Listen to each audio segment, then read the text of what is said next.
Current তুমি যাইও না, গরমে বাঁচি না, 1 ঘন্টা থাকলে তুমি 2 ঘন্টা থাকো না।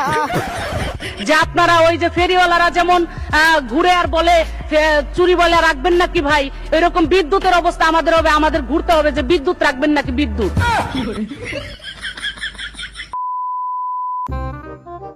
দর্শক বৃন্দ, কেমন আছেন আপনারা? আমি জানি এই গরমের ভিতর আমার মতো আপনাদেরও অবস্থা খারাপ।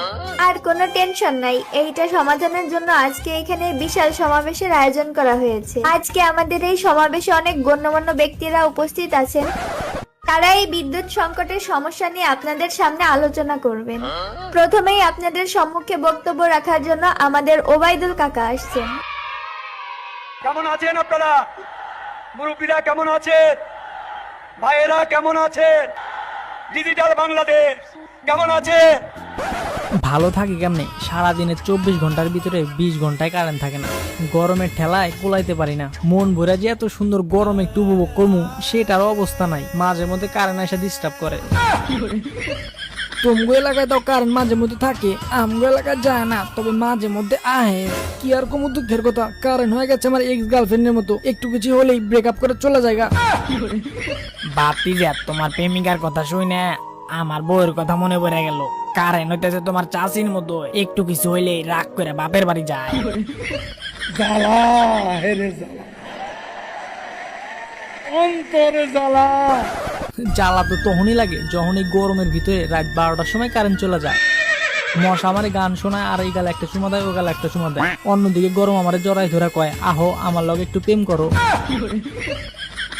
মশা আর গরমে চাপাচাপি ঠেলা ঢেলতে মাঝখান থেকে ঘাম বের হয়ে যায় আমার। ভালো হয়ে যাও মাসুদ, ভালো হয়ে যাও, তোমাকে আমি অনেক সময় দিয়েছি। ওর কথা বাদ দেন, এই গরমের ভিতরে পরন্ত দুপুরে যখন কারেন্ট চলে যায় তখন আমাদের একটা গানি মাথায় আসে। কারেন্ট তুমি যাইও না, গরমে বাঁচি না, 1 ঘন্টা থাকলে তুমি 2 ঘন্টা থাকো না। মশার কামড়ে বাঁচি না, ফ্যানের পাখা লড়ে না, কেমনে গেলা তুমি অন্ধকার করিয়া। কারেন্টের মা বাপ, কারেন্টের মা বাপ, বিল নেওয়ার সময় হালা 2 টাকা ছাড় দেও না। আমরা করোনার চেয়ে শক্তিশালী, কাজে ভয়কে জয় করতে হবে, এই পরিস্থিতি মোকাবেলা করতে হবে।